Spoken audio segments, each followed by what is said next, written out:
कहानी की शुरुआत एक ज़ोरदार थप्पड़ की आवाज़ से होता है।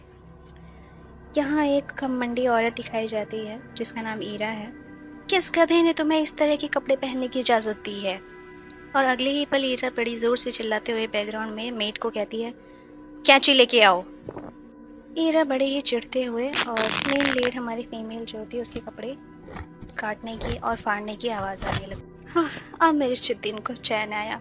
ये तुम पर ज़्यादा जचता है ना एस्टेली? हीरा नफरत और जहर बोलते हुए कहती है, यह मैं तय करूँगी कि तुम आखिर कैसी दिखना चाहती हो, बदसूरत या फिर घटिया, सड़कों पर घूमने वाले बिल्कुल कचड़े की तरह। एस्टेली अपने मन में सोचती है और दर्द से वो रोते हुए कहती है, मुझे मुझे ये सब सहना ही होगा, वैसे भी मैं और कर ही क्या सकती हूँ। तभी ज़मीन पर कैंची गिरने की आवाज़ आती है। ईरा वहाँ पे कैंची फेंक कर चली जाती है और ईरा जाने से पहले कहती है, जाओ और खुद को किसी के सामने आने लायक बनाओ पहले। एस्टेली अकेले में बैठी है और रोते हुए अपनी आंसू पोंछते हुए सोचती है कि अब रोने से कुछ नहीं बदलने वाला, मुझे किसी भी कीमत पर इस नर्क जैसे महल में जिंदा बचना ही होगा। एस्टेला अपने दर्द भरे अतीत को याद करते हुए सोचती है, बचपन से लेकर अब तक मैं सिर्फ इस जगह पर दर्द ही सहा है, पर फिर भी किसी अनजान विदेशी नवाब की मिस्ट्रेस बनकर बिक जाने से तो यह बेहतर ही है। एस्टेला ईरा अपनी सौतेली माँ की नफरत को बताते हुए सोचती है कि आखिर रेगिस्तान की बिच और डेजर्ट की बेटी से आप और क्या उम्मीद कर सकते हैं। यही तो मेरी सौतेली माँ ईरा का मानना है, उसने हमेशा मुझसे नफरत की है। और अचानक सीन में एक ज़मीन पर प्याला गिर जाने की और टूटने की आवाज़ आती है और माहौल अचानक एकदम खौफनाक हो जाता है। स्टेला सोचती है कि मेरी उस सौतेली माँ का एक बेटा भी है। ऐसे उसकी पिक्चर स्क्रीन पर दिखाई देती है और वो एकदम नीचे और घमंडी आवाज़ में देखते हुए स्टेला को बोलता है, इसे चाटो। फिर बूंद गिरने की आवाज़ आती है। यह उसका बेटा एस्लॉन है, वो इस साम्राज्य का क्राउन प्रिंस है और वो मेरे साथ किसी खिलौने की तरह बर्ताव करता है। अगले ही सीन ऐसे स्टेला गिड़गिड़ाते हुए कहती है, कृपया कृपया मैं तुम्हारे आगे हाथ जोड़ती हूँ, भीख मांगती हूँ, मैं किसी की मिस्ट्रेस बनकर बेचे जाने का ख्याल भी बर्दाश्त नहीं कर सकती। और ये है सम्राट, इसके फादर। एक जोरदार लात पड़ने की और ज़मीन पर गिरने की आवाज़ आती है। सम्राट हैशियन कहते हैं, खामोश। सम्राट हैशियन कहते हैं, अगर तुम सच में एक राजकुमारी की तरह जीना चाहती हो तो सबसे पहले चीज़ तो तुम्हें यह सीखनी होगी कि तुम्हें हुक्म मानना और तहजीब से रहना होगा। स्टेला रोते हुए अपने मन में सोचती है, वो सब कुछ जानता है, पर सब जानने के बाद भी उसने हमेशा अपनी आंखें बंद रखी। स्टेला अपने जन्म का अकेला सच बताते हुए आवाज़ में गहरा दर्द बताती है कि सम्राट ने मेरी माँ के साथ ज़बरदस्ती की थी और मैं उसी जुल्म का नतीजा हूँ। स्टेला आंसुओं के साथ कहती है, हिंसा से पैदा हुआ एक बच्चा, एक ऐसा बच्चा जिससे पूरी दुनिया में कोई भी नहीं चाहता है, फिर भी मेरी माँ ने मुझसे बहुत प्यार किया और वो हमेशा मेरे साथ बहुत प्यारी थी। स्टेला अपने अकेलेपन का एहसास करते हुए सोचती है, जब से वो इस दुनिया से चली गई हैं, मेरा इस दुनिया में कोई नहीं बचा, कोई नहीं जो मेरी परवाह करे। इस इतने बड़े शाही महल में मैं हमेशा से अकेली ही रही हूँ। ये जुल्म, ये सब एक बीमार कर देने वाला चक्कर है जो लगातार खुद को दोहराता रहता है। अब इस नर्क से निकलने का सिर्फ और सिर्फ एक ही रास्ता बचा है।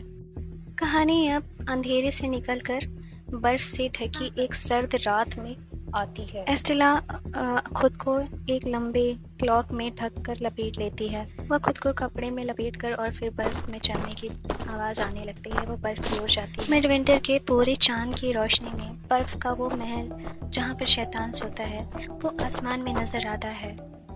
उत्तरी महाद्वीप यानी कि नॉर्दर्न कॉन्टिनेंट का हर शख्स यह कहानी जानता है। अगर तुम उस नीली आंखों वाले शैतान को कोई ऐसी चीज़ भेंट करो जो बेहद कीमती हो और सेक्रीफाइस के लायक हो तो वो अपनी लंबी नींद से जाग जाएगा और तुम्हारी कोई भी ख्वाहिश पूरी करने को तैयार हो जाएगा। ये एक सदियों पुरानी कहानी है, पर एक वजह है कि हम इसे सिर्फ एक कहानी या मिथ कहने से डरते हैं, क्योंकि साल में एक बार वो बर्फ का महल सच में रात में आसमान में दिखता है और वो जाहिर करता है कि ये कोई आसमान में चमक रहे उस विशाल बर्फीले कास्टल को देखकर स्टेला एकदम दंग रह जाती है और वो उसकी खूबसूरती को निहारने लगती है। वो कहती है, ये कितना खूबसूरत है, एस्टेला सोचती है कि क्या हो अगर शैतान वाली बात एकदम सच है। वो अपने कपड़े में से एक चाकू निकालती है और उसे कसकर पकड़ लेती है। बर्फ पर खून की बूंदें गिरने की आवाज़ आने लगती है और वो बड़े ही साहस के साथ कहती है, जागो, अगर तुम सच में हो और कोई रोशनी का कोई धोखा नहीं हो या फिर पूरी कोई पुरानी कहानी नहीं हो तो कृपया जाग जाओ। वह रोती हुई और जिद करती हुई दिखती है और कहती है, मैं वादा करती हूँ तुम्हें इस पूरी दुनिया में इससे ज़्यादा कोई कीमती बेहतर कुर्बानी नहीं देगा। कुछ देर के लिए कोई भी हलचल नहीं होती है और स्टेला बिल्कुल ही मायूस हो जाती है और वो सोचती है, हाँ, मैं शायद यहाँ इतनी दूर बेकार में ही आ गई। अचानक से आंखें खोलते हुए एकदम कातिल कातिल और नशीली आवाज़ में, मुझे महक आ रही है फूलों की। अचानक एक हवा का जोरदार झोंका घूमता हुआ आता है स्टेला की तरफ और वो कहती है, ये आखिर क्या था। शैतान आता है और कहता है, तुम्हारी महक कितनी प्यारी है। और डेमन इस तिले को अपनी बाहों में भरते हुए और उसकी खून से भरी कलाई को अपने हाथ में पकड़कर एकदम संतुष्ट और रहस्यमय आवाज़ में कहता है, रेगिस्तान के कबीले और इंपीरियल हर्टन्स का मिला जुला खून, तुम सच में इस दुनिया में इसकी सबसे कीमती और बेहतरीन भी। स्टेला तो एकदम हैरान हो जाती है और कहती है, अपने हाथ को देखते हुए कहती है, मेरा जख्म वो गायब हो गया। ऐसा लग रहा है जैसे मुझे कभी चोट लगी ही नहीं थी। तो क्या ये इसका मतलब ये आदमी सच में मुझे मुझे यहाँ की महारानी बनाओ और जिन लोगों ने मुझे जिल्लत दी है, मुझे तड़पाया है, उन्हें सीधा नर्क में भेजना चाहती हूँ मैं। मेरी मदद करो। डेमन उसे देखते हुए कहता है, क्या तुम्हें डर नहीं लगता? तुम्हें ये नहीं लगता कि तुम्हारी ये ख्वाहिश पूरी करने की कीमत शायद तुम्हारा सब कुछ मैं ले लूँगा? मेरी ज़िंदगी तो पहले से ही लगातार टॉर्चर से कम नहीं है, तो ले लो जो तुम्हें चाहिए, तुम सब ले लो। मेरा जिस्म, मेरी आत्मा, मेरा जो कुछ तुम्हें चाहिए तुम सब ले लो मुझसे।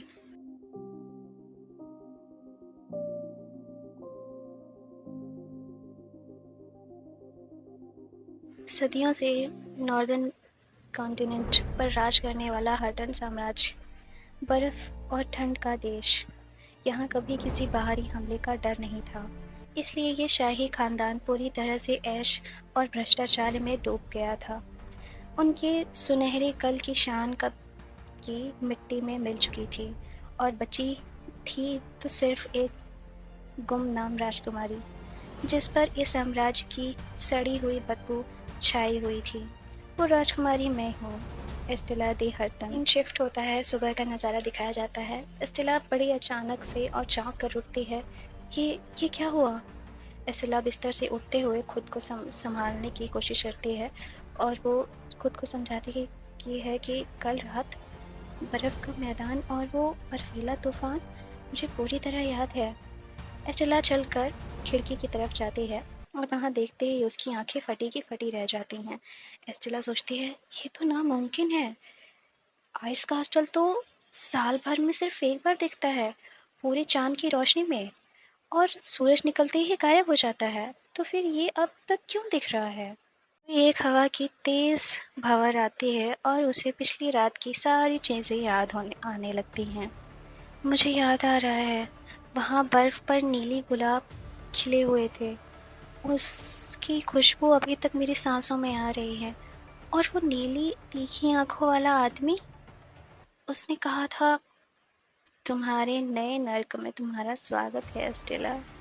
एस्टेला सोचती है कि मैंने ये क्या कर दिया। तभी दरवाजे पर दस्तक होती है और एस्टेला डर के मारे पीछे मुड़ती है। अचानक वो देखती है कि यहाँ पे सीन थोड़ा शिफ्ट होता है और वहाँ पे मेड कहती है, योर हाइनेस, क्या मैं अंदर आ सकती हूँ? किया कहते हैं, अंदर आओ। मेड के साथ एक लंबा खूबसूरत मर्द अंदर आता है। वो और कोई नहीं, वही डेमन था। डेमन अंदर आते हुए और एकदम अदब के साथ झुककर पहले कीना को ग्रीटिंग देता है और कहता है, आज से मैं आपकी खिदमत करूँगा योर हाइनेस। आप मुझे सतैल बुला सकती हैं। क्या? आइस कास्टल का डेमन? मेरा नौकर? इसका मतलब मैंने सच में उस दरिंदे को जगा दिया और उसके साथ सौदा भी कर लिया है। मुझे अचानक एक नया नौकर क्यों भेजा गया है? मेड सफाई देते हुए कहती है, महल में नौकर की कमी ही थी योर हाइनेस, इसलिए इन्हें बुलवाया गया है। मुझे पूरा यकीन है कि ये बिना किसी गलती के आपकी खिदमत करेंगे। इस्तेला मन ही मन अपने दिमाग को बड़ी तेज़ी से दौड़ा रही होती है और सोचती है, इसमें ज़रूर कोई चाल है। ऐसा हो ही नहीं सकता कि ईरा मुझे एक नया नौकर रखने दे। अगर ये सच में स्टाफ की कमी होती और ऊपर से एक मर्द जो राजकुमारी के निजी कमरे में उसकी खिदमत करेगा, आखिर वो किस तरह की चाल चलने वाली है? सटल स्टेले की तरफ देखकर एक शैतानी मुस्कान देता है और जैसे वो उसे इशारा करता है कि तुम अभी शांत रहो। स्टेला उस डेमन मुस्कान को देखकर स्टेला अंदर से कांप उठती है और घबराहट के मारे पूरी तरह जम जाती है।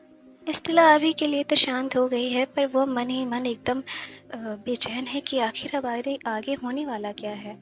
हेडमेड अदब से झुककर कहती है, अगर आपकी इजाज़त हो राजकुमारी तो अब हम चल सकते हैं। स्टेला दरवाजे के खोलने की धीमी सी आवाज़ आती है, फिर बंद होने की आवाज़ आती है। स्टेला अचानक मुड़कर स्टाइल की तरफ देखती है और हैरानी भरी आवाज़ में कहती है, तुम यहाँ मेरे नौकर के रूप में हो? ये सब आखिर हो क्या रहा है? स्टाइल एकदम आंखों में चमक के साथ कहता है, मैं किसी भी चीज़ के काबिल हूँ योर हाइनेस, और कुछ भी कर सकता हूँ।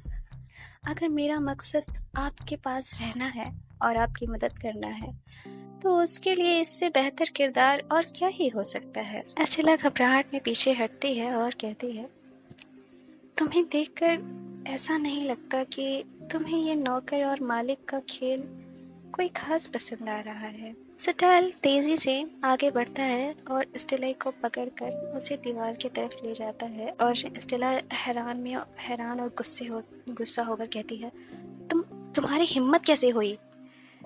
एक हल्का सा थप्पड़ जैसी आवाज़ या झटका लगता है। सटाल की पकड़ ढीली हो जाती है।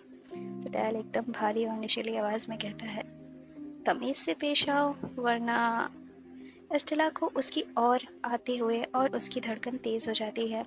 सटाल कहता है, झुकते हुए और कहता है कि क्या खुशबू है तुम्हारी। कीना एकदम घबरा जाती है और सांस लेती है और सटाल कहता है उसकी आंखों में घूरते हुए, कृपया मुझे सटाल ही बुलाओ। स्टेला बड़े ही गुस्से में कहती है कि इन बेवकूफ़ वाली हरकतों को बंद करो और सीधा और साफ मुझे जवाब दो, क्या तुम सच में मेरी ख्वाहिश पूरी करने आए हो? स्टाइल पीछे हटता है और एकदम अदब के साथ पोज में आ जाता है, जैसे वो सच में कोई एकदम अच्छा नौकर बनने की एक्टिंग कर रहा हो। स्टाइल कहता है हल्की सी मुस्कान के साथ, बेशक योर हाइनेस, धीरे धीरे मैं ये तय करूँगा कि आपको वो सारी शान और शौकत मिले जिसका आपने सपना देखा है। स्टेला हल्का सा कांपती है और उसकी बातों को गौर कर समझने की कोशिश कर रही होती है। स्टेला तब से कहता है कि यकीनन अगर आप चाहें कि मैं आपकी ख्वाहिश एक झटके में पूरी कर दूं, तो मैं वो भी कर सकता हूँ। मिसाल के तौर पर सुबह होने पर महल की दीवारों पर झंडे लहराने के बजाय क्या मैं वहाँ आपके ख़ानदान की लाशों को लटका दूँ? कीना इस बात पर रिएक्ट करते हुए कहती है, उसकी कोई ज़रूरत नहीं पड़ेगी। मुझे कोई खोखला रुतबा नहीं चाहिए। मैं उन सबको अपने पैरों तले कुचलना चाहती हूँ जिन्होंने मुझे इतना दर्द दिया है। मैं अपने सर पर इस साम्राज्य का ताज रखना चाहती हूँ, अपने उन हाथों से जो मेरे बदले के खून से सने होंगे। सटाइल स्टेला की ये सब खतरनाक बातों को सुनकर एक लंबी सी मुस्कान देता है। स्टेला गहरी सांस लेते हुए कहती है, बस ये मेरी मांग है। सटाइल कहता है खुश होकर, बहुत खूब स्टेला, मैं बिल्कुल वैसा ही करूँगा जैसी तुम्हारी ख्वाहिश। जब तक तुम अपनी मर्जी तक पहुँच नहीं जाती तब तक तुम मेरी मास्टर हो। स्टेला थोड़े शक और डर के साथ कहती है, और जब मैं अपना मकसद पा लूँगी उसके बाद? सटाइल एकदम करीब आकर उसकी रगों में दौड़ते हुए खून को महसूस करते हुए कहता है, फिर मैं तुम्हारा मालिक बन जाऊंगा और तुम्हारी हर एक चीज़ पर सिर्फ मेरा हक होगा। तुम्हारा वो प्योर सोल, तुम्हारा ये बेदाग जिस्म, तुम्हारा ये शाही खून, तुम्हारा आखिरी कतरा तक सब कुछ मेरा होगा। कहानी अगले सीन पर शिफ्ट होती है। दिन का माहौल दिखाया जाता है। बाहर लोगों के बीच एक अचानक डर का माहौल बन जाता है। खौफ भरी हैरान आवाज़ में, बर्फ़ का वो महल, आइस कास्टल, वो भी दिन के उजाले में। ये एक ऐसा मंजर था जिसे किसी ने अपने सपने में भी नहीं सोचा होगा। वो भी ऐसे देखेंगे सच में? हमने तो कभी ये सोचा भी नहीं था। लोगों में बस इस बात की चर्चा हो रही थी कि इस घटना ने न सिर्फ हटन साम्राज्य को बल्कि पूरी नॉर्दर्न कॉन्टिनेंट को पागलों की जैसी हालत में डाल दिया था। कुछ लोगों ने इसे कयामत का इशारा माना, तो कुछ लोगों ने सोचा कि ये किसी आने वाले अनंत सर्दी की चेतावनी है। पर इन तमाम अलग अलग आवाज़ों में एक बात पर सभी ने सहमत दी कि बर्फ़ का महल सुबह के बाद भी गायब नहीं हुआ था।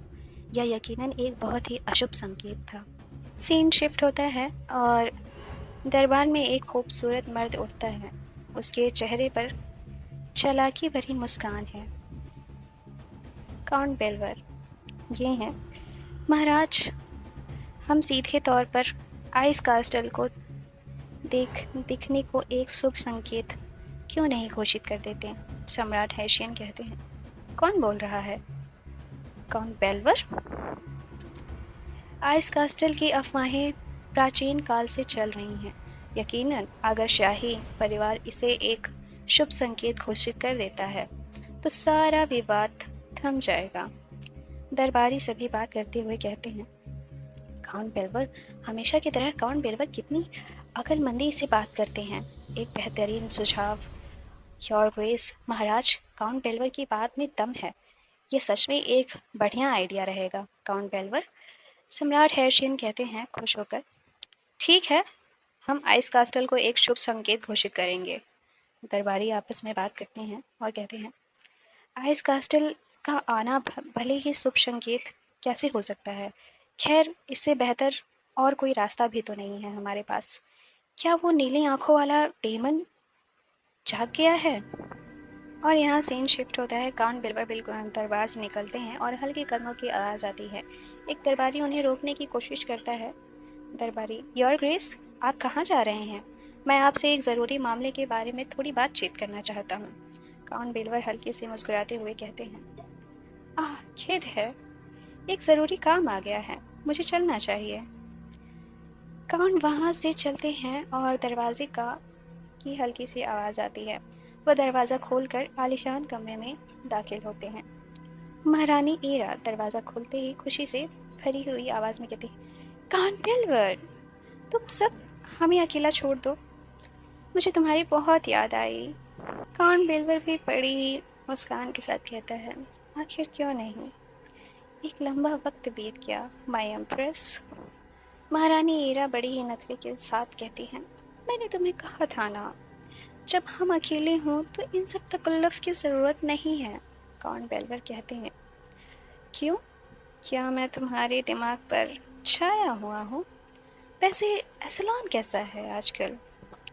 ईरा कहती है खुश होते हुए, बेशक, कौन बाप अपने बेटे के बारे में परेशान नहीं होगा।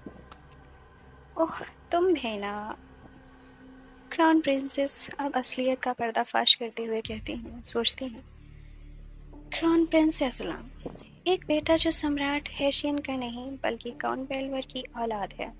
शुक्र है कि वो बिल्कुल मेरी तरह दिखता है।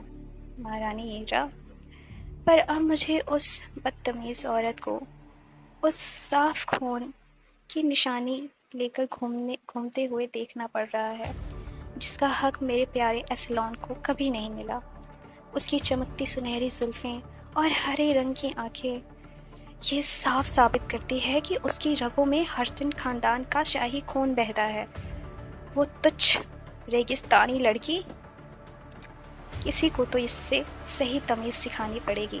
मिर्टियंट मिर्टियंट बोलती है, जी योर हाइनेस, उस राजकुमारी को यहाँ बुलाओ। सीन शिफ्ट होता है। एस्टेला और सटाइल अपने अकेलेपन में बात कर रहे होते हैं। एस्टेला परेशान है, पर सटाइल की आंखों में उसको आत्मविश्वास दिखता है।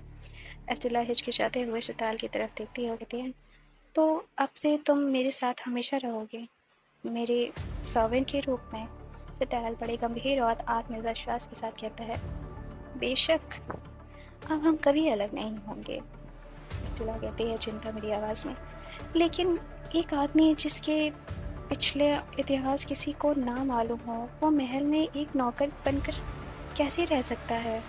तुम्हें कोई और रास्ता ढूंढना होगा। सटाइल हल्की सी मुस्कान के साथ कहता है, किसी को यह अजीब नहीं लगेगा कि मैं यहाँ हूँ, मैंने उसका इंतज़ाम पहले ही कर लिया है। अचानक पीछे से एक आवाज़ आती है और एस्टेला काँप उठती है। मेरिडियंट, योर हाइनेस, मैं मेरिडियंट हूँ, ईरा की खज़्म खास मेट। और वो एस्टेला को आने के लिए बोलती है। वो कहती है कि आपको महारानी ने बुलाया है। सटाइल एस्टेला को महल के एक आलीशान हॉल में खड़े हो हैं और बीच में एक अजीब सा टेंशन है। चलो चलते हैं एस्टेला, मैं उन लोगों से मिलने के लिए बेचैन हूँ जिन्हें तुम मौत के घाट उतारना चाहती हो। सीन शिफ्ट होता है। एस्टेला और सटाइल कमरे के दरवाजे पर आते हैं। द्वारपाल, योर मैजेस्टी, राजकुमारी एस्टेला पधार रही हैं। नरेटर, दरवाजे पर खुलते हैं और एस्टेला अंदर जाती है। वहाँ का नज़ारा देखकर वो अचानक झटके से रुक जाती है। एस्टेला सोचती है मन ही मन हैरानी से, कौन बेलवर यहाँ क्या कर रहे हैं? कौन बेलवर हल्के से सिर हिलाते हुए एकदम चतुराई से, एस्टेला, मेरा प्रणाम स्वीकार करें, महारानी ईरा, हार्टन साम्राज्य की जय हो। सीन शिफ्ट होता है। महारानी ईरा अपनी कुर्सी पर बैठी होती हैं। उनका चेहरा गुस्से और जलन से भरा होता है। महारानी ईरा एकदम जहर उगलते हुए कहती है, तो तुमने अभी इस मर्द को चुपके से महल में लाना शुरू कर दिया है? नीच लड़की, तुम बिल्कुल अपनी माँ पर गई हो। ईरा गुस्से में अपना हाथ झटकती है। महारानी ईरा सटाइल की तरफ इशारा करते हुए सख्त आवाज़ में कहती है, तुम वहाँ अपना सिर उठाओ। एक भारी और डार्क साउंड आता है, जैसे कि बड़ा राज खुलने वाला है। महारानी ईरा सटाइल का चेहरा देखकर अचानक उसकी आवाज़ एकदम पिघल जाती है और फ्लटेरियस टोन में कहती है, ओह माय, मैंने आज तक किसी मर्द को अपने बिस्तर पर ले जाने की इतनी बेचैनी नहीं महसूस की है, उसे पूरी रात अपने पास रखने की।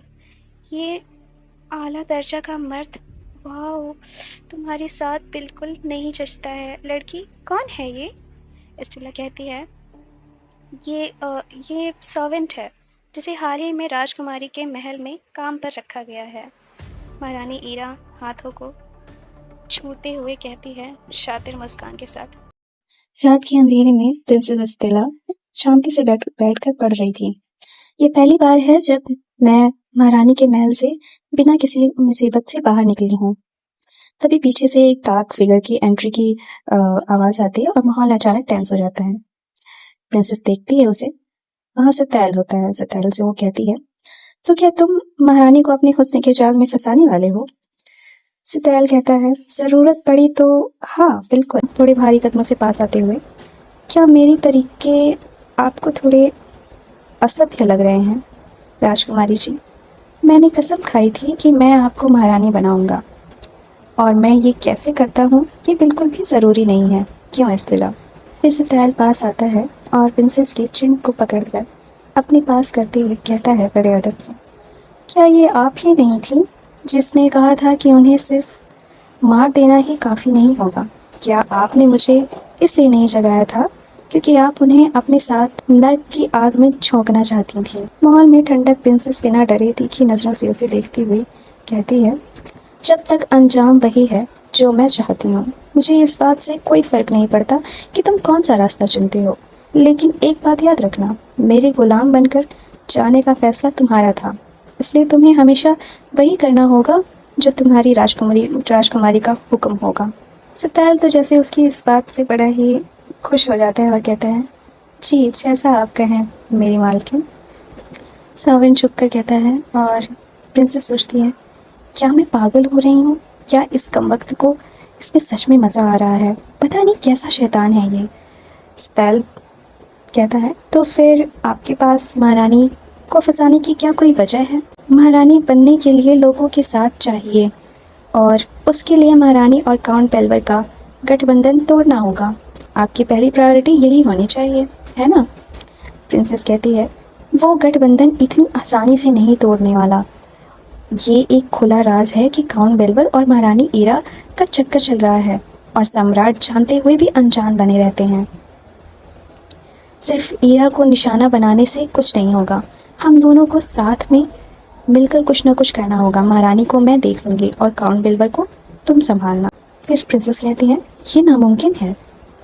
प्रिंसेस थोड़ा शर्माती हुई और कंफ्यूज होकर कहती है, क्यों? मेरे अंदर ऐसी कोई भी चीज़ नहीं है जो काउंट बेल्वर को आकर्षित कर सके। सत्याल कहता है, किसी ने उन्हें जिस्म से लुभाने की बात तो की ही नहीं है। प्रिंसेस थोड़ा शर्माते हुए कहती है, क्या क्या मतलब था फिर इसका? सत्याल कहता है, स्टेला आप बेहद हसीन हैं, इतनी कि आपने एक ऐसे शैतान को जगा दिया जो सैकड़ों सालों से गहरी नींद में सो रहा था। प्रिंसेस कहती है, सोचती है, वो सिर्फ इसलिए क्योंकि मैं डेवरिस खून की हूँ। सत्याल कहता है, क्या आपको सच में ऐसा लगता है कि आप डेवरिस कबीले की पहली शख्स हैं जिसने मुझे जगाने की कोशिश की है? फिर यहाँ पे स्टोरी सुनाई जाती है कि एक ऐसी प्रजाति जिनकी जिस्म और खून में चमत्कारी शक्तियाँ थीं, जो बड़े से बड़े घाव तुरंत भर देते थे। इस ताकत का लालच में बाहरी लोगों ने डेवरिस का महल जला कर राख कर दिया। प्रिंसेस, हमेशा याद रखना, तुम्हारी रगों में शाही खून दौड़ता है। तुम्हें कभी किसी को पता नहीं चलने देना है कि तुम डेवरिस हो। प्रिंसेस कहती है, लेकिन मेरा डेवरिस होना तुम्हारे लिए मायने नहीं रखता। ये बात मुझे थोड़ा खालीपन पर थोड़ा सुकून भी देती है। खैर, मुझे नहीं लगता कि मैं कोई ख़ास हसीन हूँ। सत्याल कहता है, लगता है आप खुद को ठीक से जानती ही नहीं हैं राजकुमारी जी। तो क्या हम थोड़ी देर के लिए महल से बाहर चलें? सत्याल प्रिंसेस को अपनी बाहों में उठाता है और सीधा खिड़की से हवा में उड़ जाता है। रात का आसमान इतना सुंदर लग रहा होता है कि प्रिंसेस तो उसे देखती ही रह जाती है। कहती है, रुको। फिर सर्वेंट कहता है, कैसा लग रहा है? हमारे जिस्म एक दूसरे के कितने करीब हैं। प्रिंसेस कहती है, हम कहाँ जा रहे हैं? तो सत्याल उसे कहता है, द मून शार्ट। ये एक ऐसी जगह है जहाँ बड़े अमीर और शाही लोग छुप कर मिलते हैं और खुफिया जानकारी बांटते हैं। एक बेहद महंगा टैवर्न। वो ज़मीन पर उतरते हैं। सामने दो गार्ड्स बड़े से हथियार लेकर उन्हें उनका रास्ता रोकते हैं। गार्ड कहते हैं, वहीं रुक जाओ, अंदर जाना है तो पहले अपने पास दिखाओ। गार्ड्स अचानक फ्रीज हो जाते हैं। सत्याल एक चुटकी भर बजाता है और गार्ड्स एकदम अचानक से फ्रीज हो जाते हैं। उनके सामने सर झुका लेते हैं। प्रिंसेस सोचती है, ये तो झुक रहे हैं। वो अंदर से हैरान होती है कि आखिर अचानक में ये हुआ क्या यहाँ पर। फिर वह चुपचाप आगे के रास्ते पर बढ़ जाते हैं टैवर्न के अंदर। सत्याल मुस्कुराते हुए स्टेला से बात करता है, कहता है, इतनी हैरान क्यों हो? अब इसकी आदत डाल लो। बहुत जल्द ही ऐसे तमाम लोग तुम्हारे सामने हाथ बांधे झुकेंगे। स्टेला मन ही मन सोचती है कि क्या इसके लिए ये सब कोई खेल है? मैंने जिस दौड़े पर दस्तक किए हैं उसमें मेरी जान दांव पर लगी है। सत्याल कहता है, ये मून शार्ट टैवर्न एक भूल भुलैया की तरह है। यहाँ कोई स्टाफ नहीं दिखता, पर यह सब सिर्फ एक नकाब है। सच्चाई तो छुपाने के लिए है। एक बड़ा सा कमरा जो पूरी तरह किताबों से भरा होता है और वहाँ एक लड़का छोटा सा दिखाई देता है आगे की सीन में। वहाँ से एक छोटा सा बच्चा बाहर सामने आता है और कहता है, और दोनों साथ में खड़े होते हैं। तब से एक लड़का आता है और कहता है, वाओ, तुम कितनी खूबसूरत हो। और बड़ी ही उत्सुकता और के साथ कहता है। वह सत्याल को जवाब देते हुए कहता है, मैं तो अपनी उत्सुकता में जीता हूँ। ओहो, तुम्हारी तो खुशबू बेहद लाजवाब है। तुम कितनी स्वादिष्ट हो। फिर वो कहता है, जब तुम इसे यहाँ तक ले ही आए हो तो थोड़ा मेरे साथ भी बांटने में क्या हर्ज है। सत्याल बड़े ही गुस्से में और उसे मारते हुए कहता है, अपनी औकात में रहो। फिर वो बच्चा कहता है, तो फिर इसे यहाँ लाए ही क्यों हो? एकदम से नींद से क्यों जाग गए तुम? सटैल कहता है, ये मेरी मास्टर है। स्ट्रेंज वो लड़का बहुत ही हैरानी से कहता है, मास्टर सटैल की? कोई मास्टर एक इंसान होगी? क्या सच में कोई सौदा हुआ है? स्टेला अपनी इंट्रोडक्शन देते हुए लड़के को तुरंत घुटनों पर बैठकर झुकता है और कहता है, किताबों के ढेर पर। स्टेला कहती है, आखिरकार मैं राजकुमारी स्टेला हूँ, इम्पीरियल हर्टन परिवार की स्टेला दी हर्टन।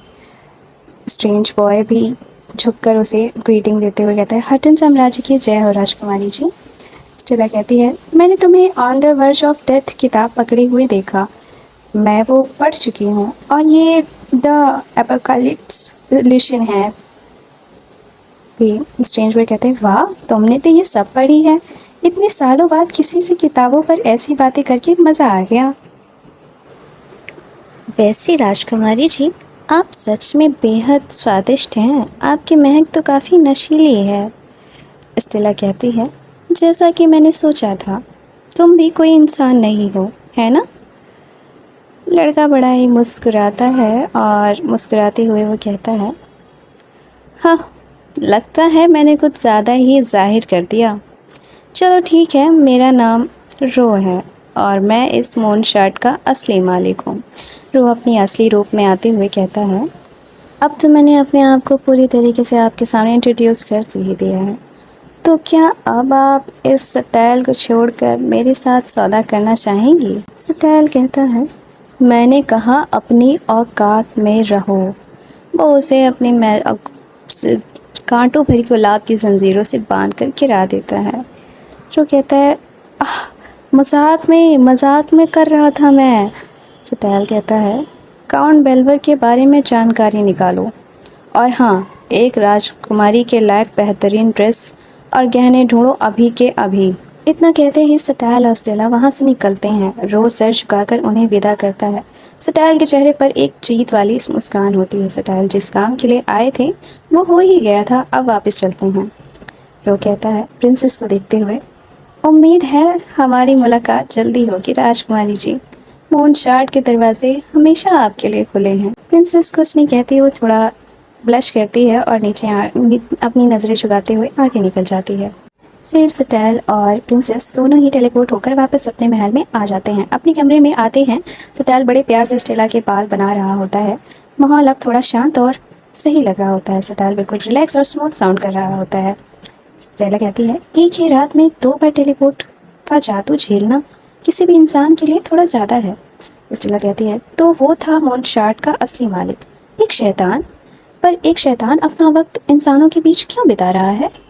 सटैल धीमी सी मुस्कान के साथ कहता है, अमर होना कभी कभी बेहद बोरिंग हो जाता है। सबको एक शौक की ज़रूरत होती है। स्टेला कहती है बड़ी कन्फ्यूज़न के साथ, हाँ, पर इंसानों के बीच ही क्यों? सटैल कहता है थोड़ा सा पास आकर उससे, कि रूह हासिल करने के लिए इससे बेहतर तरीका और क्या होगा? हम शैतान हमेशा भूखे रहते हैं। स्टेला थोड़ा हैरान होती है और घबराते हुए कहती है, तो क्या तुम शैतानों की कोई राजा हो? सटैल बड़े ही अदब के साथ कहता है, खैर, मैं उनमें सबसे पुराना हूँ और सबसे ताकतवर। रो का तुम्हें अपना असली रूप दिखाना उसके भरोसे की निशानी है। तुमने आज रात कुछ बड़ा हासिल किया है स्टेला, पर फिर भी रो लालची है, तुम्हें उससे बचकर रहना होगा। स्टेला ऊपर देखती है और उसकी आंखों में देखते हुए उसके हाथ थोड़ा सा पकड़ती है और कहती है, और तुम्हारा क्या? क्या मुझे तुमसे भी बचकर रहना चाहिए? सटैल झुकता है और प्रिंसेस के पास आता है और कहता है, ओह स्टेला, आखिर तुम ऐसी ही हो। अब क्या तुम्हें मेरी बात पर यकीन है? सटैल प्रिंसेस के बेहद करीब आता है और वो कहता है कि जैसा कि मैंने कहा था, तुम बेहद हसीन हो। अब तो तुम्हें मेरी बात पर यकीन हो ही गया होगा। क्यों?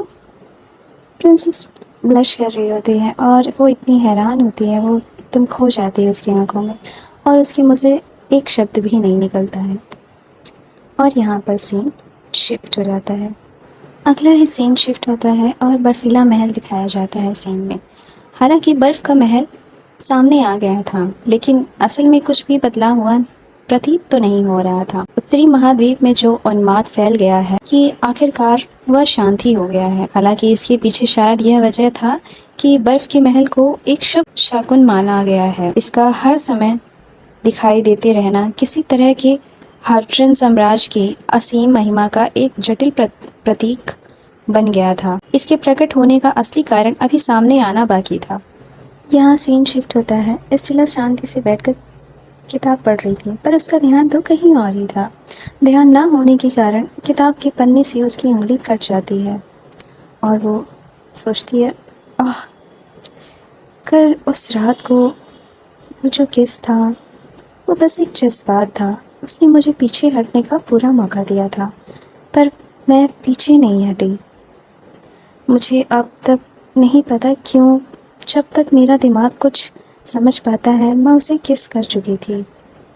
मेरी हालत देखो, मैं यहाँ एक मामूली सी किस के बारे में सोच सोच कर पागल हो रही हूँ और वो उसे देखो, वो घूम रहा है जैसे कुछ हुआ ही नहीं है। कितना बेशर्म आदमी है ये, मेरा मतलब शैतान।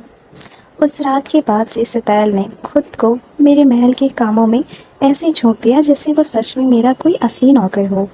महल के इस बदले हुए स्वरूप को देखकर प्रिंसेस खुद भी हैरान होती है। महल का बदला हुआ रूप, फटे पुराने कपड़े और ठंडे खाने की जगह अब शाही और साफ हैं। कामचोर नौकरानियां लगातार काम कर रही हैं। स्टेला सोचती है, वो धूल से भरे कमरे, अचानक सब कुछ बदल गया है। ये महल अब पहचाना ही नहीं जा रहा।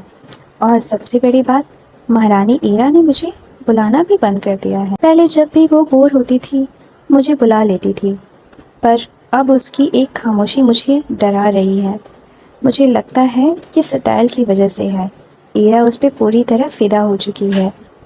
उसके लिए मैं अब कोई मुकाबला ही नहीं हूँ। स्टेला इतनी सी बातें सोच ही रही होती है कि तभी पीछे से स्टाइल आता है और वो कहता है, आखिर तुम ऐसा क्या सोच रही हो कि तुम मुस्कुरा रही हो। फिर वो सोचती है कि आखिर ये कब से यहाँ खड़ा है। वो पूछती है उसे, तुम यहाँ पर कब से हो। स्टाइल बिना कुछ बोले सामने खड़ा हो जाता है और वह झुकता है और उसके हाथों को देखता है कि उनसे खून निकल रहा है। तो वो प्रिंसेस की उंगलियां पकड़ता है, अपने हाथों पर रखता है, बड़े ही जेंटल तरीके से वह उन्हें लिक करने लगता है। क्योंकि उसके पास जख्म भरने की ताकत थी, इसलिए वह ऐसा करता है। स्टेला ब्लश करने लगती है और थोड़ा नर्वस होकर कहती है, रुको, ये तुम क्या कर रहे हो। स्टाइल उसकी तरफ देखता है और कहता है, अब ये ठीक हो गया है। स्टेला उसे अपना हाथ पीछे करते हुए कहती है, तुम्हारे दिमाग में चल क्या रहा है। तुम हमेशा अचानक गायब हो जाते हो और फिर कहीं से भी टपक पड़ते हो। स्टाइल हंसता है और नीचे झुकते हुए कहता है, एक जगह है जहाँ तुम्हें जाना होगा। वक्त आ गया है काउंट बिल्वर से मिलने का। अचानक मिली इस चीज़ को देखकर स्टेला थोड़ी हैरान होती है। वो सोचती है कि ये क्या है। फिर उसे लगता है कि मुझे नहीं लगता है कि ये कोई तोहफ़ा है, और आगे कहती है, इसका ज़रूर कोई काउंट से कोई लेना देना होगा। ये चीज़ यकीनन काउंट बेल्वर का ध्यान अपनी तरफ खींच लेगी। ये कोई मदद नहीं है, मुझे लगता है ये कोई टेस्ट है, यह एक इम्तिहान है मेरे लिए। स्टेला डेस्क पर बैठी है और स्टाइल वहीं खड़ा होता है उसके सामने ही। वो ये देखने की कोशिश कर रहा है कि मैं उसकी मांगों को पूरा करने के काबिल हूँ या फिर नहीं। ये सब बातें वो अपने मन में सोच ही रही होती है। फिर वो सोचती है कि मैं तो ये सोचना भी नहीं चाहती कि अगर उसने मुझे में दिलचस्पी खो दी तो क्या होगा। मुझे यकीन है कि वो कॉन्ट्रैक्ट की शर्तों को इस तरह से पूरा करेगा जिसकी मैंने कभी कल्पना भी नहीं की होगी, और आखिरकार में जो उसका हक बनता है वो उसे किसी भी हालत में लेकर ही रहेगा। बस स्टेला सोचती है, अगर मैं ये सुनिश्चित करना चाहती हूँ कि वो मेरी सच्ची ख्वाहिशों के मुताबिक चले, तो मुझे उसे अपनी तरफ आकर्षित रखना ही होगा। स्टेला फिर कहती है कि क्या तुम्हें यकीन है कि तुम उसके और मेरे बीच की इस हालत को हैंडल कर पाओगे? स्टेला और सतैल अंधेरे में आमने सामने खड़े होते हैं इस सिचुएशन में।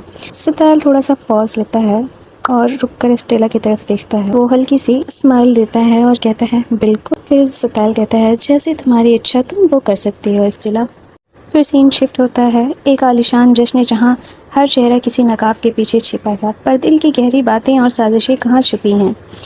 एक ग्रैंड बॉल रूम का बड़ा सीन दिखता है जहाँ बहुत सारे लोग खूबसूरत कपड़ों में वॉल्स के या डांस कर रहे थे। संगीत की धुन थिरकते और कदम और धीमी आवाज़ें गूंजी हो रही थी, पर इस भीड़ में कोई तन्हा था, एक ऐसी तलाश जो इस महफिल की चमक दमक में पूरी नहीं होने वाली थी। बेलवर सोचता है आज यहाँ कोई भी इतना दिलकश नहीं लग रहा है, शायद इसलिए क्योंकि मेरे दिमाग में पहले से ही बहुत सी चीज़ें चल रही हैं। पहली बार जब मैं ईरा से मिला वो वही साल था जब मैं बालिग हुआ था। उस वक्त मेरी ज़िंदगी का प्यार पहले से ही मेरे पास था। वो आगे कहता है कि उसकी और मेरी सगाई तो हमारे पैदा होने से पहले ही हो चुकी थी और हमने कसम खाई थी कि जैसे ही हम बड़े होंगे हम शादी कर लेंगे। हालांकि ये एक ऐसा बड़ा वादा था जिसे निभाने का मौका हमें कभी मिला ही नहीं। जब सम्राट किसी दूर के इलाके में छुट्टियां बिता रहा था तो उसकी नज़र मेरी फियांसे पे पड़ी, जैसे कि वो उसकी कोई अपनी जागीर हो। उसने उसे अपना बना लिया। प्यार नहीं, ये तो सिर्फ अपने अहम की प्यास बुझाना था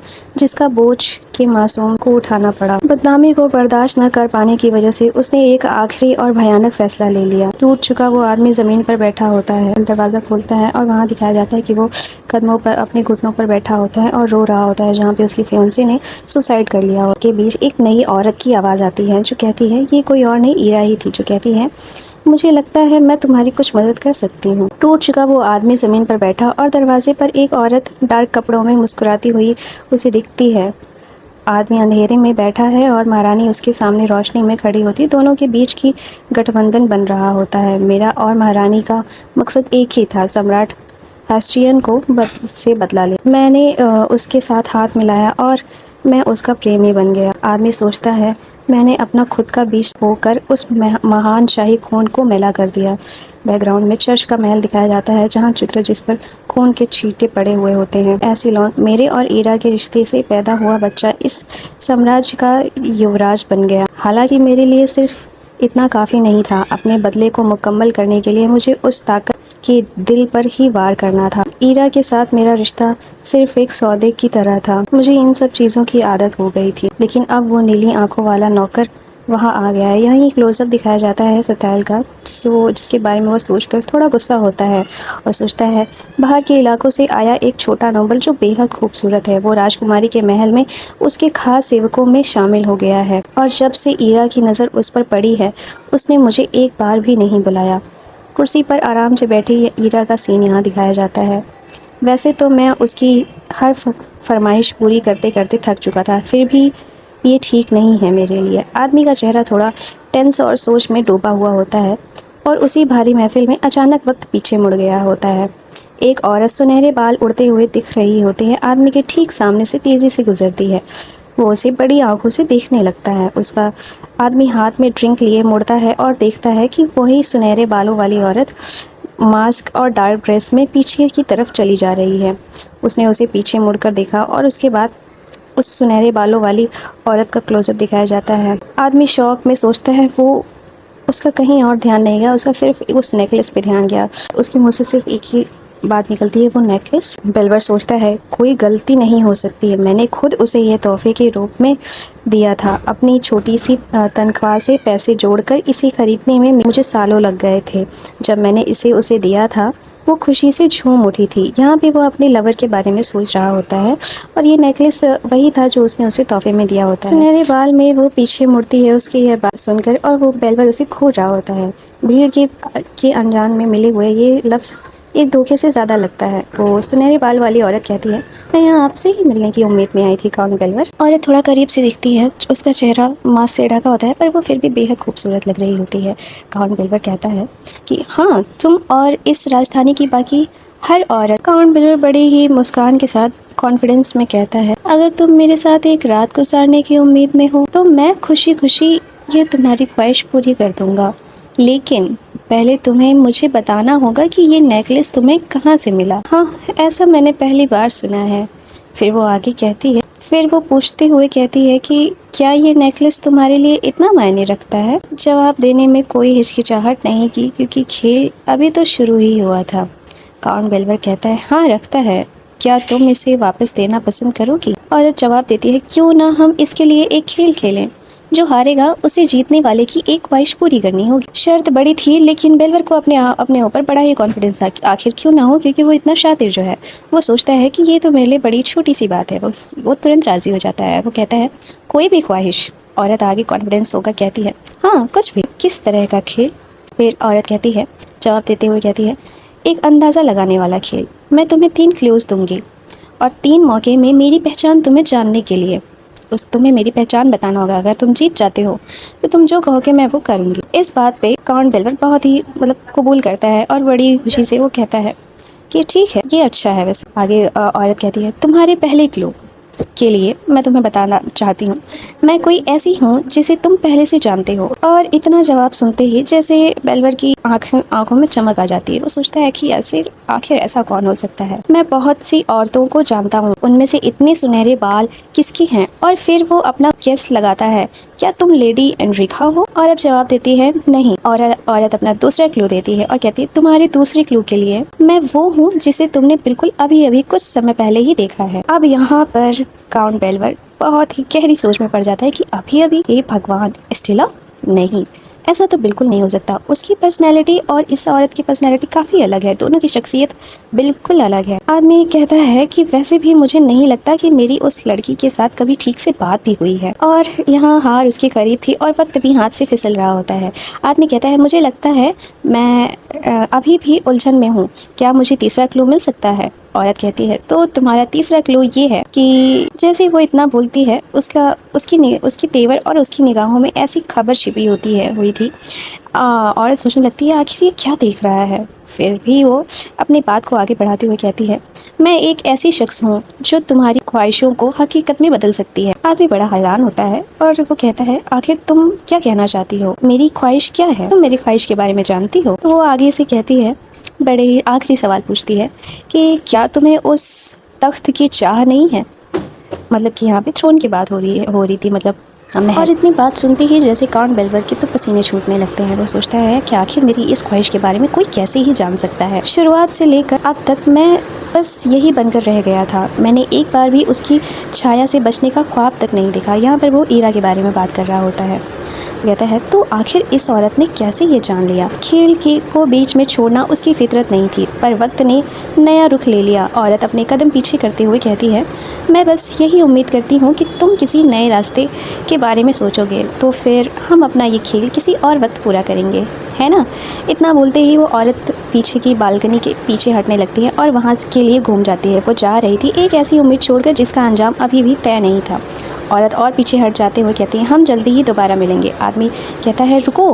वो उसे रोक नहीं पाता है, लेकिन इससे पहले कि वो कुछ कहता, हवा के एक झोंके के साथ उसका चेहरा सामने से गायब हो जाता है। आदमी अचानक सोचता है, बेलवर अचानक सोचता है, वो एकदम हैरान रह जाता है। वो सोचता है कि अरे वो चली गई इतनी जल्दी।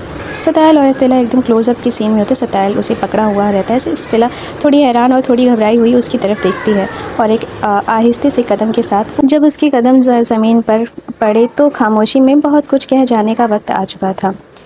स्टेला के हाई हील्स पहने हुए पैर फर्श पर टिकते हैं। सवाल के तीर सीधा उसकी गुरूर पर जाते हैं। स्टेला थोड़ी नाराज़गी से पूछती है, क्या तुम मुझे देख रहे थे सतायल। सतायल जवाब देता है, बिल्कुल।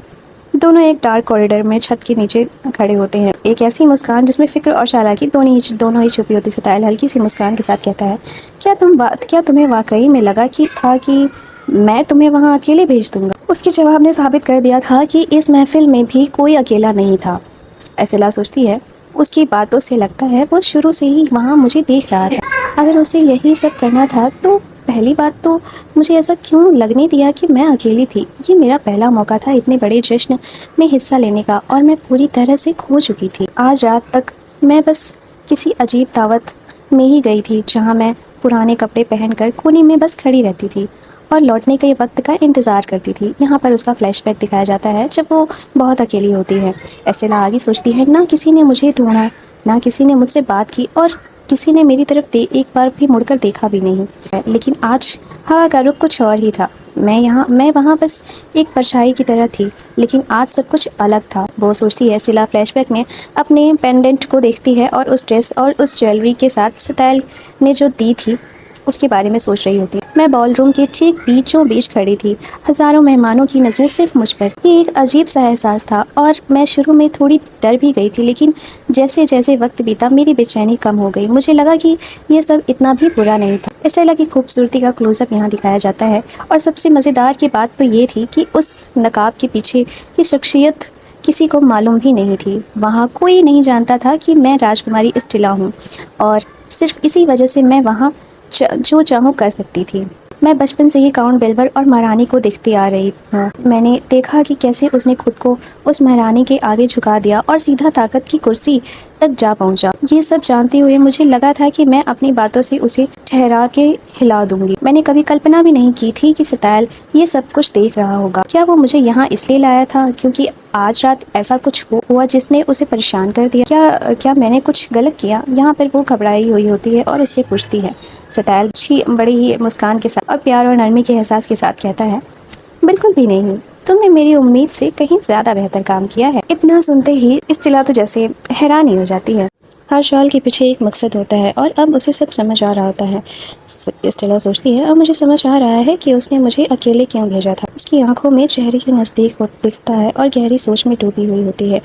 स्टेला सोचती है कि मेरी पूरी ज़िंदगी मुझे हमेशा घुटने टेकने पर मजबूर किया गया है, लेकिन आज रात पहली बार मुझे ऐसा लगा कि मैं उन लोगों के सामने बराबरी से खड़ी हो सकती हूँ। सतैल चाहता था कि मैं अपने अंदर की गहराई से ये जान लूँ कि मेरी ज़िंदगी अब पहले जैसी नहीं है। स्टेला सोचती है, एक ऐसे शख्स द्वारा दिया गया भरोसा जो बिल्कुल भी भरोसे के लायक नहीं है, उसने मुझे एक अजीब सा एहसास कराया। स्टेला और सतैल रात के वक्त में महल के कोर्टयार्ड में आपस में हाथ थामे खड़े होते हैं। स्टेला कहती है, मुझे नाचे हुए इतना वक्त हो गया है कि मुझे लगा जैसे मैं सब कुछ भूल चुकी हूँ, पर जब साथ देने वाला एक्सपर्ट हो तो भूले हुए रास्ते भी याद आ जाते हैं। सतैल प्यार से कहता है, कोई बात नहीं, मुझे भी नाचे हुए काफ़ी वक्त हो गया। सतैल स्टेला के हाथ अपने हाथों में लेकर उसके हाथ पर प्यार से किस करता है और उसके चेहरे पर एक सुकून भरी मुस्कान होती है। और यहाँ इस सीन में सतैल स्टेला का हाथ थामे हुए कहता है, क्यों ना हम इसे एक बार आजमाएं और देखें कि आखिर हमें आज कितना याद है। सतैल और स्टेला एक दूसरे के हाथ पकड़े हुए बैकग्राउंड में अंधेरे में एक रोशनी चमक रही होती है। सतैल और स्टेला एक साथ डांस कर रहे हैं। स्टेला की नीली और शिमरी गाउन चारों तरफ फैली हुई है। दिल की धड़कनें तेज हो गई थी। ये डर था या कुछ और? स्टेला का क्लोजअप दिखाया जाता है जहां उसकी आंखें थोड़ी हैरान और दिल की तेज धड़कनों को महसूस कर रही थी। एक करीबियाँ जो दिल को बहका भी रही थी और डरा भी रही थी। सतैल और स्टेला डांस के दौरान एक दूसरे के बेहद करीब हैं। रोमांटिक और इंटेंस माहौल होता है यहाँ। स्टेला सोचती है, वो अभी ये सब सिर्फ मेरे लिए कर रहा है, लेकिन कौन कह सकता है कि जब उसकी दिलचस्पी खत्म होगी तो वो कैसा बर्ताव करेगा। सतैल आंख बंद करके शांति से स्टेला के साथ डांस कर रहा है, जबकि स्टेला के मन में शक चल रहा होता है। स्टेला अपने आप से कहती है, मुझे इतनी आसानी से उस पर भरोसा नहीं करना चाहिए, मुझे सतर्क रहना चाहिए। स्टेला थोड़ी घबराई या अलर्ट होकर सतैल को देख रही होती है। स्टेला सोचती है, मुझे हमेशा अलर्ट रहना होगा। सतैल और स्टेला आमने सामने बेहद नज़दीक और सतैल की निगाहें स्टेला पर टिकी होती हैं। और यहाँ सीन में स्टेला और सतैल एकदम पास होते हैं। कुछ पल ऐसे भी होते हैं जहाँ वक्त थम सा जाता है और बाकी सब कुछ धुंधला पड़ जाता है। सतैल कहता है, स्टेला के सुनहरे बालों का नज़दीक से क्लोजअप दिखाया जाता है जो हल्की सी हवा में लहरा रहे होते हैं। एक ऐसा प्रश्न जिसने दिल की धड़कन को तेज़ कर दिया होता है। सतैल पीछे से गले लगाते हुए कहता है, क्या हम कुछ दिलचस्प आजमाएं? सतैल स्टेला से पीछे से प्यार से उसको पकड़ के कहता है। सवाल के साथ साथ शर्तों का सिलसिला भी शुरू हो गया होता है। सतैल आगे कहता है, जब तक कि तुम खुद न चाहो तब तक नहीं। सतैल हाथ से नेकलेस का नीला पेंडेंट हल्के से ऊपर उठाता है और दिखाया जाता है कि हर बार जब वो करीब आता है एक अनजान डर दिल में दस्तक देता है। सतैल कहता है, मैं ध्यान रखूंगा कि तुम्हें बुरा ना लगे। सतैल नेकलेस की डोरी को हल्के से खींचता है। जज्बात की गहराई में डूबने का वही सही वक्त था। सतैल विस्पर करते हुए कहता है, असल में मैं तुम्हें यह यकीन दिलाऊंगा कि ये आज के दिन का सबसे बेहतरीन एहसास हो। सतैल स्टेला के चेहरे से बिल्कुल पास होता है और दोनों बेहद ही करीब होते हैं। एक छोटी सी आवाज़ और जंजीर का वो बंधन टूट गया होता है। सतैल ने उस नेकलेस के पीछे का हुक खोल दिया होता है, जिससे पेंडेंट अलग हो जाता है। खेल अपने सबसे हसीन और खौफनाक मोड़ पर आ गया होता है। सतैल स्टेला को अपनी बाहों में कसकर पकड़ लेता है और उसे किस करने में एकदम डूब जाता है। एक ऐसा नशा जिसमें डूबना सुकून भी था और सांसें रोक देने वाला खौफ भी था। यहाँ स्टेला मन ही मन में सोच रही होती है, ये एक तरह का ठंडा नशा था जो बेहद डरावना था। अगर मैंने खुद को पूरी तरह उसकी नसीब में छोड़ दिया तो मुझे डर इस बात का था कि मैं आखिरकार उसकी मर्जी के आगे झुक जाऊंगी। वो रुकती है। स्टेला अचानक से सतैल को जोर से धक्का देकर खुद से अलग कर देती है और वो स्टेला सांस लेते हुए कहती है, वापस चलते हैं। स्टेला घबराई हुई अचानक अपना मास्क और ड्रेस पकड़कर पीछे हटने की लगती है, लेकिन सतैल के लिए ये बगावत भी किसी खेल से कम नहीं था। सतैल की आंखों में एक हल्की सी मुस्कान और शातिर भाव था और वो उसे देखते हुए कहता है, सतैल अपनी मैजिक पावर के साथ कहता है, जैसा तुम कहो स्टेले। मैजिक की रोशनी और वाइट स्पार्कल्स पूरी स्क्रीन को कवर कर लेते हैं और यहाँ सीन शिफ्ट होता है। यहाँ पर ईरा अपनी गहरी नींद में होती है, पर फिर भी वो जैसे कराने की आवाज़ आ रही होती है, जैसे वो किसी बात से परेशान होती है या वो कोई बुरा सपना देख रही होती है। सपना नहीं, ये तो कोई एक खौफनाक याद थी जो वापस लौट आई। ईरा ज़ोर से सांस लेते हुए उठती है। अचानक से उसकी नींद झटके से खुल जाती है और वो पसीने से लथपथ होती है। धड़कनें तेज थी और सांसें फूली हुई, जैसे सच में वो सब वापस देख लिया है उसने। वो बेड पर बैठी होती है, उसके चेहरे पर सपनों की शांति छीन ली गई होती है। ईरा सोचती है अपने मन को समझाते हुए, ये वही सर्वेंट था दोबारा। ईरा सोचती है ये किसी आम सपने के हिसाब से बहुत ज़्यादा साफ था। सतैल यहाँ मुस्कुराते हुए चेहरा दिखता है जो नीले फूलों के बीच में ईरा को दिख रहा होता है। ईरा मन में डर के मारी सोच रही होती है, मेरी अंदर ख्वाहिश कि ये एक ऐसी लहर उठती है कि मुझे चीखना और तड़पना पड़ता है और मैं इस सपने से तभी जागती हूँ जब आखिरी सांस बची हो। मैं उसे चाहती हूँ, पर मैं ये भी चाहती हूँ कि वो मुझे चाहे। ईरा रुकती है और खुद से पूछती है, ओह उसका नाम, मुझे तो उसका नाम भी नहीं पता है। ईरा अपने सर को पकड़ती है और बेड पर फिर से परेशान हो गई होती है और बैठी हुई होती है। वो परेशानी में एकदम से डूब गई होती है। ईरा रुक जाती है और फिर अपने कोट को दबाते हुए कहती है, नहीं, मेरे पास पेल्वर है और मेरा उसके साथ एक बच्चा है जिसे हमने तख्त की कतार में खड़ा कर दिया है।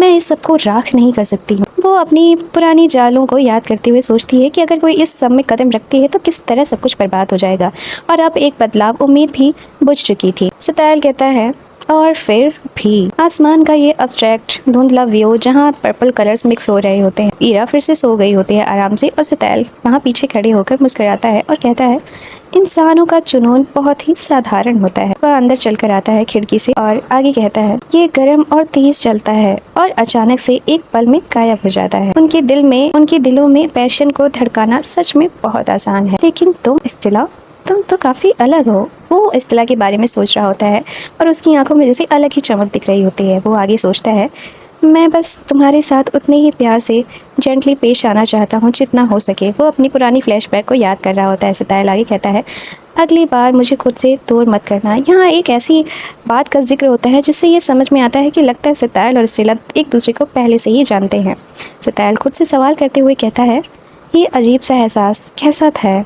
जज्बात तो सिर्फ इंसानों के अंदर होता है और सिर्फ इंसानों के लिए है, फिर ये मैं क्यों महसूस कर रहा हूँ? सतैल अकेले खड़ा होता है और बहुत ही कंफ्यूज लग रहा होता है, लेकिन सतैल के लिए जज्बात एक बंद किताब की तरह थे, जबकि स्टेला के लिए ये नए पन्नों का पलटने का वक्त हो चुका था। एक किताब के पन्ने उड़ रहे होते हैं और बैकग्राउंड में तारे दिख रहे होते हैं और उस रात के बाद ज़िंदगी वैसे चलने देने के लिए स्टेला को मुमकिन था। स्टेला सोचती है, जब मैं उस जश्न से लौटी तो मुझे लगा कि अब सब कुछ बदल जाएगा।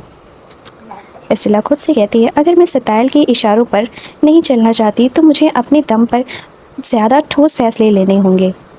स्टेला आगे सोचती है, मैं उन न्यूट्रल नोबल्स की लिस्ट बनाने की कोशिश कर रही हूँ जो मुझे थोड़ी पसंदीदा नज़रों से देख सके, यानी कि वो उससे दोस्ती बढ़ा सके। और ये काम कम से कम वो, इसका ये भी मतलब है कि कम से कम वो युवराज से अच्छी संबंध में ना रहे, तभी वो मुझसे अच्छे संबंध बनाएंगे। स्टेला सोचती है, जैसा कि मैंने सोचा था, जो रिकॉर्ड्स में खुद ढूंढ रही हूँ वो सिर्फ वही हैं जो आम जनता के लिए हैं और वो पहले से सबके पास है। मुझे कोई खास चाहिए। स्टेला परेशान होकर कहती है, ये सब बेकार है, मुझे सिर्फ नाम और टाइटल से ज़्यादा चाहिए। शायद ये बेहतर होगा कि मैं आखिरकार द मून शार्ट यानी कि रो जो जिससे वो कुछ समय पहले ही मिली थी। वो उससे जानकारी खरीदने के बारे में सोचती है, लेकिन फिर उसे याद आता है कि पिछली बार क्या हुआ था। वो सोचती है, लेकिन उस रात मून शार्ट पर जो मैंने देखा, मैं सच में वहाँ दोबारा वापस जाने के लिए बिल्कुल भी तैयार नहीं हूँ। एस्टेला सोचती है, हर बार जब मैं उस मून शार्ट के बारे में सोचती हूँ तो मुझे ठंड सी लगने लगती है। एस्टेला अनजान थी, वहाँ पीछे सतायल उसे पकड़ने की कोशिश ही कर रहा था कि अचानक स्टेला मुड़ जाती है और कहती है, ओ तुम। और उसके बाद सतायल उसे पीछे से आकर वेस्ट से पकड़ लेता है और उसके चेहरे पर एक चालाक मुस्कान होती है, जबकि एस्टेला शर्मा कर ब्लश कर रही होती है। एस्टेला फ्लैशबैक में सोचती है, जब से वो महल में आया है वो अकेले मेरी हर ज़रूरत को पूरी कर रहा है। एस्टेला फ्लैशबैक सीन में सतायल से कहती है, तुमने जानबूझकर ऐसा किया है ना? सतायल मुस्कुराते हुए जवाब देता है, माफ़ कीजिए, मेरा इरादा आपको डराने का नहीं था। एस्टेला फ्लैशबैक में सोचती है, सच कहूँ तो वो आम नौकर के जैसा नहीं है, वो इससे बहुत ज़्यादा स्किल्ड है। उसे मुश्किल ड्रेसेस भी बनाने आते हैं, एक्सेसरीज़ को संभालना आता है और यहाँ तक कि सबसे मुश्किल काम वो हेयर स्टाइलिंग भी बहुत अच्छी तरीके से कर लेता है। उसके लिए ये सब इतना आसान कैसे हो सकता है? एस्टेला पूछ लेती है। एस्टेला अपनी इस उत्सुकता में इतनी परेशान होती है कि वो आखिरकार उससे पूछ ही लेती है। वो कहती है, क्या कोई ऐसी भी चीज़ है जो तुम्हें नहीं आती या जिसमें तुम बुरे हो? सतायल बड़ी ही केयरफुली उसके बालों में रिबन लगा रहा होता है और उसकी ये बात सुनकर अचानक मुस्कुराता है और पोलाइटली जवाब देते हुए कहता है, मुझे बिल्कुल समझ नहीं आया कि आपका मतलब क्या है। एस्टेला अपनी बात को समझाती हुई कहती है कि मैं बस इतना कहना चाहती हूँ कि तुम इस तरह के कामों में कितनी अच्छी हो और ये जानने के लिए उत्सुक हूँ कि क्या कोई ऐसी चीज़ नहीं जिसमें तुम बुरे हो। उसके जवाब में गुरूर नहीं था, पर वक्त की मुट्ठी थी। सतायल की नीली आंखें नज़दीक से क्लोजअप होती जिसमें कॉन्फिडेंस नज़र आ रहा होता है। सतायल जवाब देता है, अगर मुझे पर्याप्त समय मिले तो मैं किसी भी चीज़ में महारत हासिल कर सकता हूँ। सतायल एस्टेला के पीछे खड़ा होकर केयरफुली उसके कान के पास बाल ठीक करते हुए, यहाँ एस्टेला बहुत ही उत्सुक होती है कि आखिर वो अपनी ज़िंदगी किस तरह काटता है। सतायल के टच से एस्टेला के गाल लाल हो जाते हैं और वो ब्लश करने लगती है। यहाँ पर वो शर्मीली सी नज़र आ रही होती है। एस्टेला अपनी बातों के बीच में एक अचानक से सवाल कहती है, क्या यही जवाब है कि रो कभी कभी अचानक से एक बच्चा बन जाता है? एस्टेला के चेहरे पर उलझन थोड़ी और ब्लश होता है। सतायल जवाब देता है कि वो एक ऐसा ज़रूरत पड़ने पर ही करता है, रो मुझसे ज़्यादा कमज़ोर है।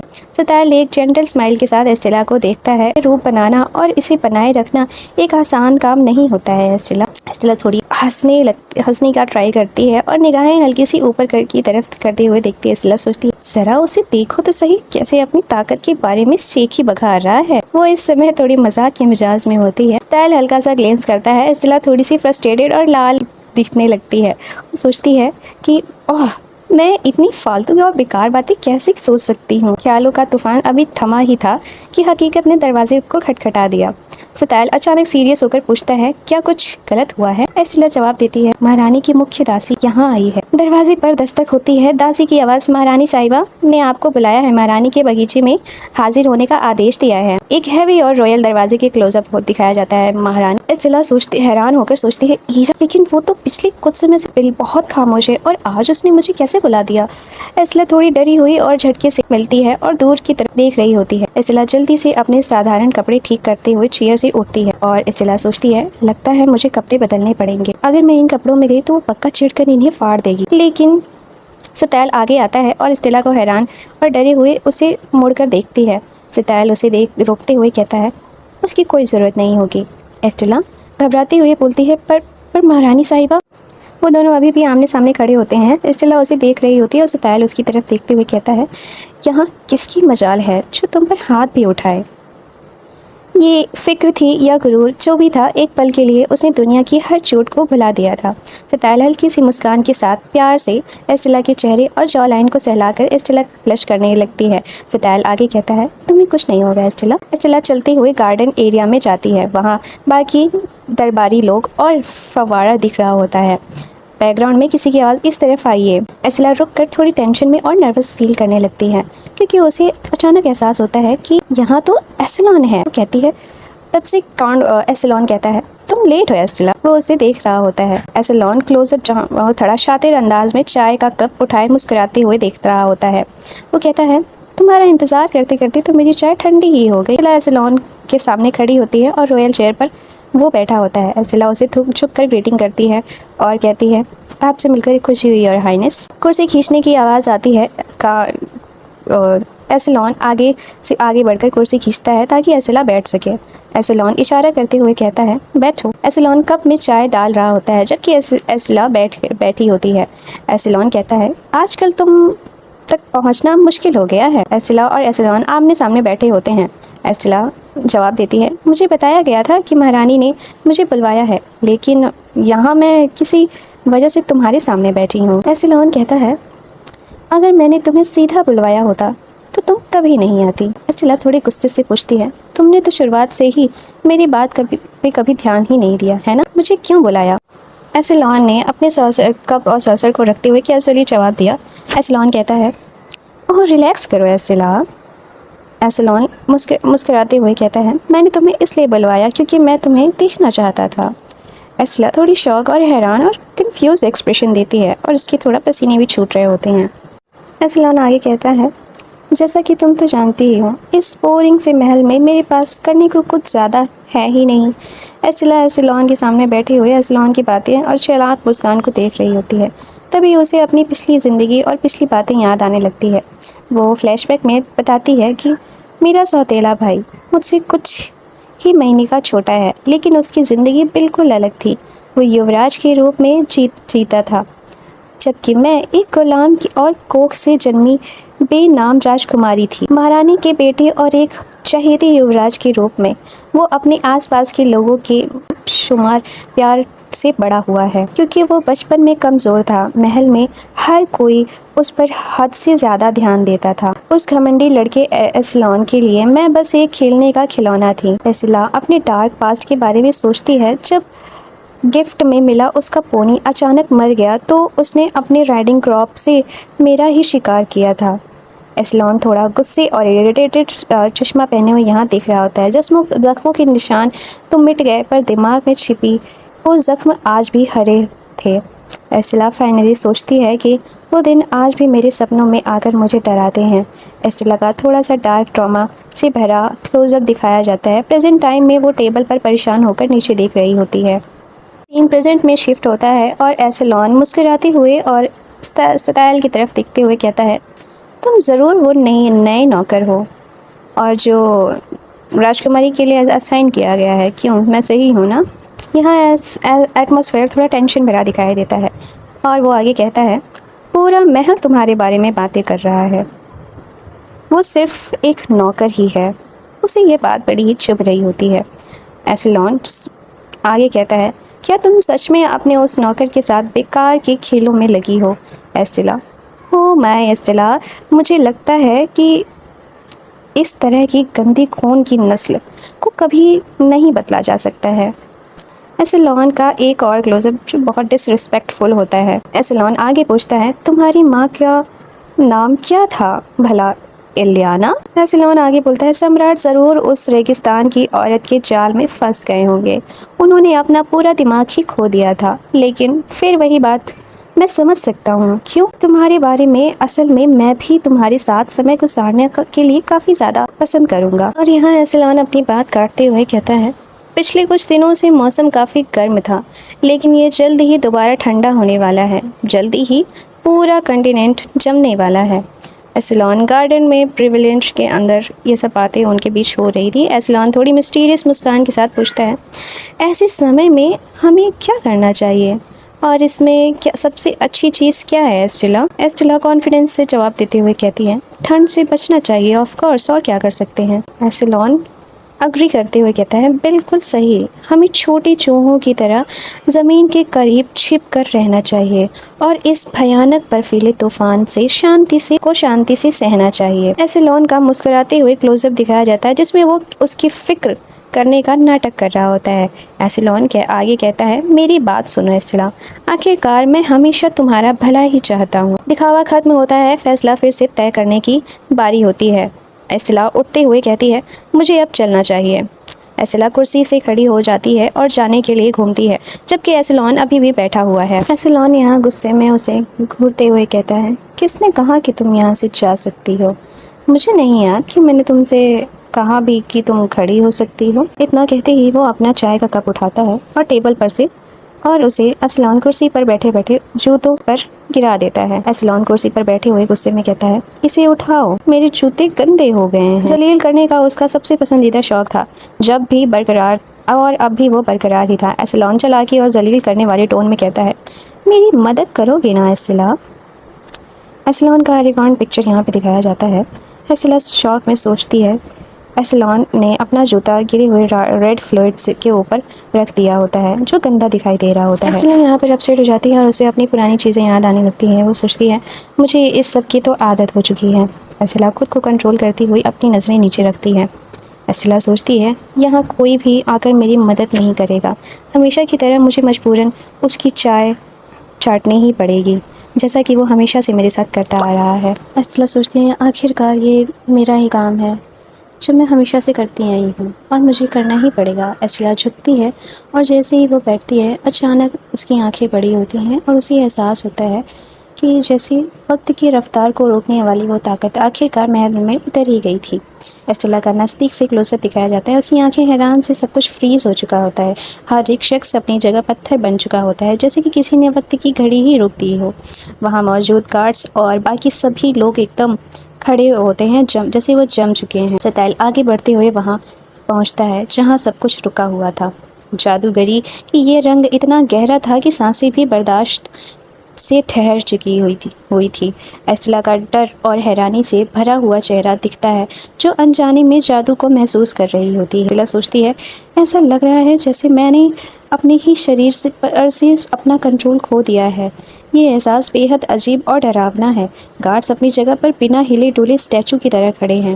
एस्टेला सोचती है, जैसे मुझे ऐसा लग रहा है जैसे मैं अपने शरीर के अंदर ही कैद हो चुकी हूँ। और यहाँ सताइल आगे आता है और उससे कहता है, तुम इतनी बेपरवाही से क्यों झुक गई? एस्टेला पर झुकती है और गहरी सांसें ले रही होती है। खेल को अपने तरीके से चलाना उसका पुराना शौक था। सताइल मुस्कुराते हुए पूछता है, क्या मैं इसको तुम्हारे लिए ख़त्म कर दूँ एस्टेला? सताइल एस्टेला के पास झुककर शातिर आत्मविश्वास भरी मुस्कान के साथ उससे पूछता है, तख्त और ताज की शर्त बस एक इशारा था। सताइल आगे कहता है, मैं किसी भी शख्स को मिटा सकता हूँ जिसे तुम दोबारा देखना नहीं चाहती हो, और उसके बाद तुम एक शानदार बनी तख्त पर बैठ सकती हो। सताइल एस्टेला के चिन्ह पर को अपने हाथ से पकड़कर बड़े ही प्यार और से देखते हुए ये सब बातें कह रहा होता है। एस्टेला अपने पुराने ख्यालों में डूबते हुए सोचती है, असल में मैं एक आसान रास्ता चुनना चाहती थी। एस्टेला मैं जानती थी कि मुझे बस उसके आगे झुकना था और मैं खुद को अपनी इस मौजूद जिल्लत से हमेशा के लिए आज़ाद कर सकती हूँ। एस्टेला की आंखों में एक खामोशी और थकान साफ दिख रही थी, जबकि सताइल उसे सहारा दिए हुए है। लेकिन एस्टेला इतनी आसानी से मानने वाली कहाँ थी? एस्टेला आगे सोचती है, लेकिन मुझे वैसा बदला नहीं चाहिए। हार्टन परिवार की बेरहमी और जख्मों के निशान छोड़े, उन्हें मिटाना आसान नहीं था। एस्टेला सोचती है, मैंने हमेशा हर्टन हाउस को कोसा है।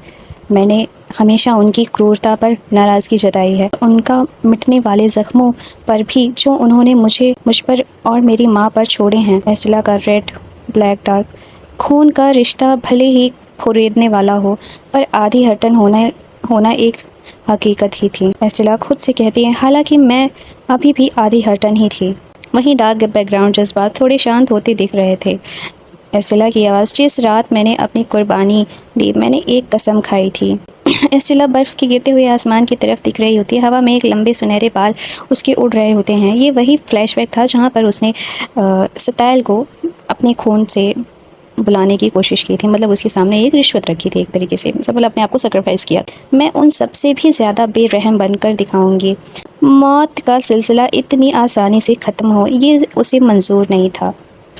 मैंने तुमसे कहा था ना, एस्टेला आगे कहती है सताइल से, मैंने तुमसे कहा था ना, मैं नहीं चाहती कि उनका अंत इतनी आसानी से हो।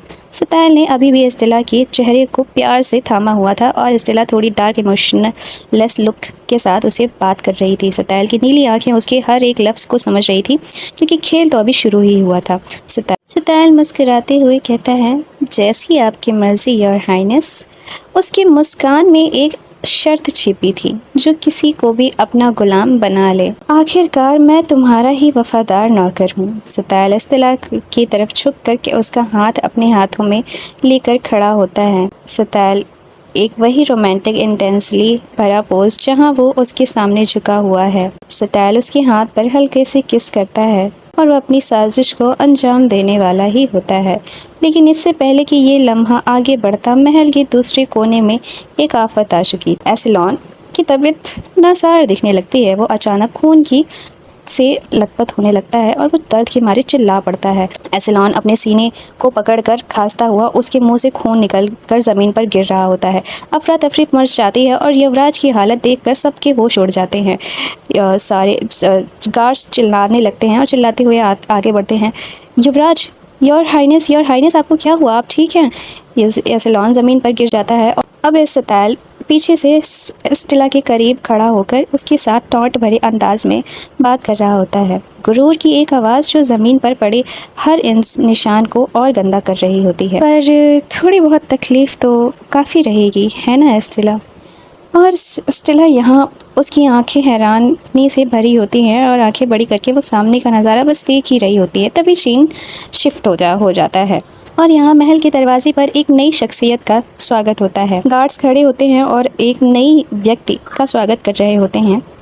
ये होती है मार्शियनेस बेन परशेला, द मून शार्ट के मालकिन, जिनकी आमेद से ही हलचल मच जाती है। टेक्स्ट मार्शियन बेन परशेला, ओनर ऑफ द मून शार्ट। परसिला एक बेहद खूबसूरत और बोल्ड अंदाज में कॉन्फिडेंस पोज बनाए हुए खड़ी है।